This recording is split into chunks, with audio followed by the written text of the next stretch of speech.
Hello guys, I'm back for another video, and for today's video, I'm going to tackle about Chapter 2, Configure a Network Operating System Summary. It includes iOS Bootcamp. So in iOS Bootcamp, it has Cisco iOS Access, Navigate the iOS, and the command structure. So first is Cisco iOS.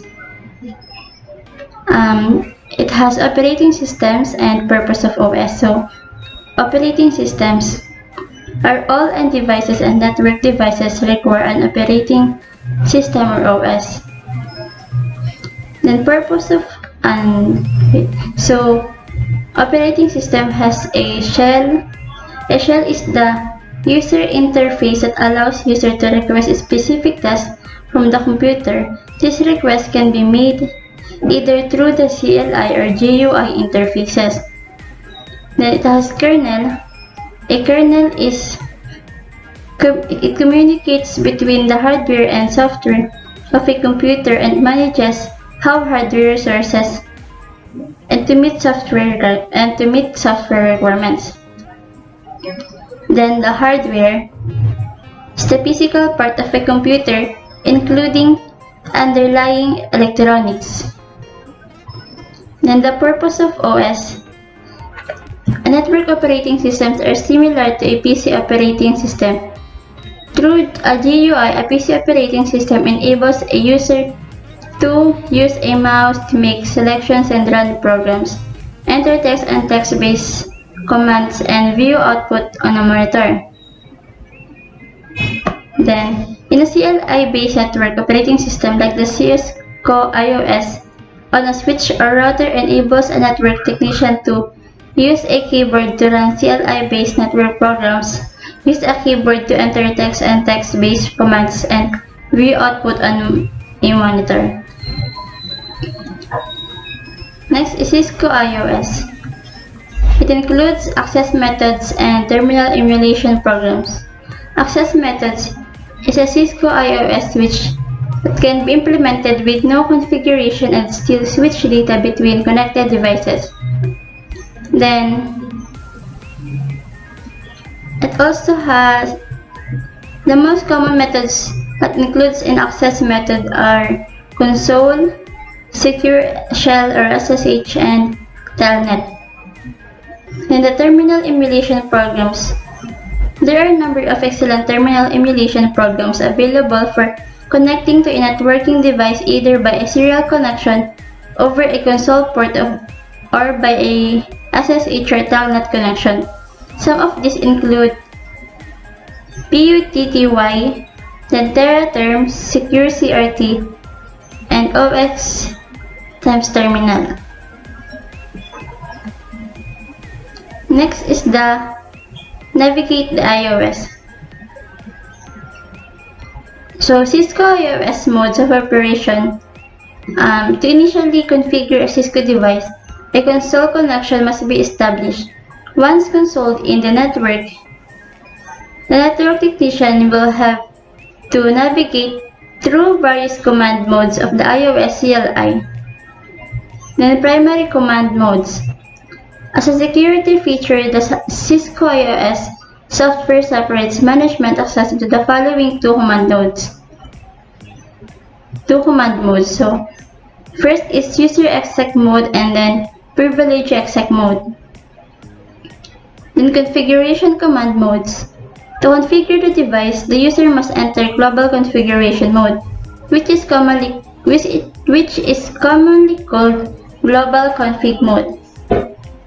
Then navigate between iOS modes. Various commands are used to move in and out of command prompts. To move from user exec mode to privilege exec mode, use the enable command. Use the disable privilege exec mode command to return to user exec mode. Next is the command structure. The basic iOS command structure. A Cisco iOS device supports many commands. Each iOS command has a specific format or syntax and can only be executed in the appropriate mode. The general syntax for a command is the is to command followed by any appropriate keywords and arguments. So, keyword is a specific parameter defined in the operating system. Like IP protocols, then argument is not predefined, a value or variable defined by the user. It's like the IP address 192.168.10.5. Then, the iOS command syntax. A command might require one or more arguments. iOS help features. The iOS has two forms of help available. First is context-sensitive help and command syntax check. Hotkeys and shortcuts. The iOS CLI provides hotkeys and shortcuts that make configuring, monitoring, and troubleshooting easier. Then basic device configuration. It includes hostnames, limit access to device configurations, then save configurations. First, hostnames.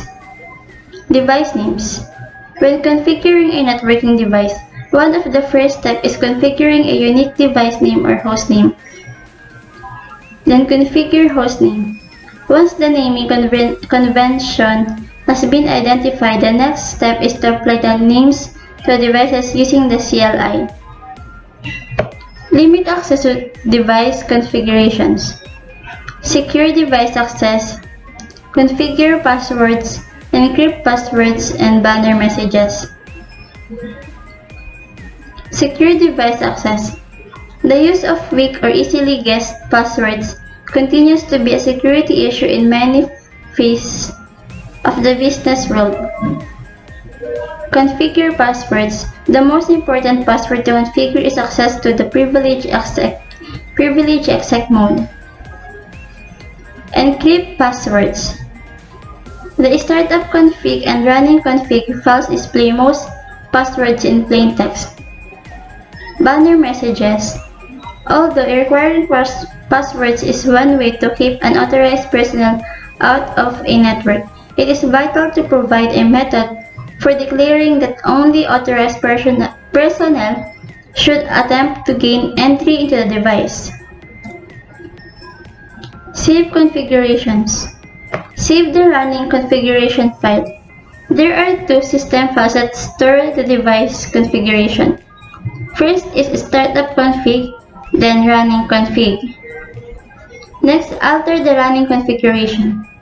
If changes made to the running configuration do not have the desired effect and the running config file has not yet been saved, you can restore the device to its previous configuration by removing the change commands individually or reload the device using the reload privilege exec mode command to restore the startup config.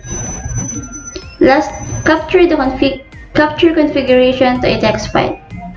Configuration files can also be saved and archived to a text document.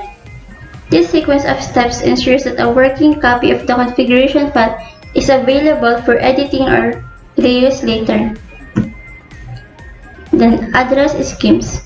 It includes ports and addresses, configure IP addressing, and verify connectivity. First, ports and addresses. IP addresses. The use of IP addresses is the primary means of enabling devices to locate one another and establish end-to-end communication on the Internet. Interfaces and ports. Network communications depend on end-user device interfaces, networking device interfaces, and the cables that connect them. Configure IP addressing. Manual IP address configuration for end devices. In order for an end device to communicate over the network, it must be configured with a unique IPv4 address and subnet mask. Automatic IP address configuration for end devices. PCs typically default to using DHCP for automatic IPv4 address configuration. DHCP is a technology that is used in almost every network. The best way to understand why DHCP is so popular is by considering all the extra work that would have to take place without it. Switch virtual interface configuration. To access the switch remotely, an IP address and the subnet mask must be configured on the SVI. To configure an SVI on a switch, use the interface VLAN1 global configuration command. Verifying connectivity. Interface addressing. In the same way that you use commands and utilities like ipconfig to verify a PC host network configuration, you also use commands to verify the interfaces and addresses settings of intermediary devices like switch and routers. End-to-end connectivity test. The ping command can be used to test connectivity to another device on the network or a website on the internet. So that's all for today, and thank you for watching, and goodbye.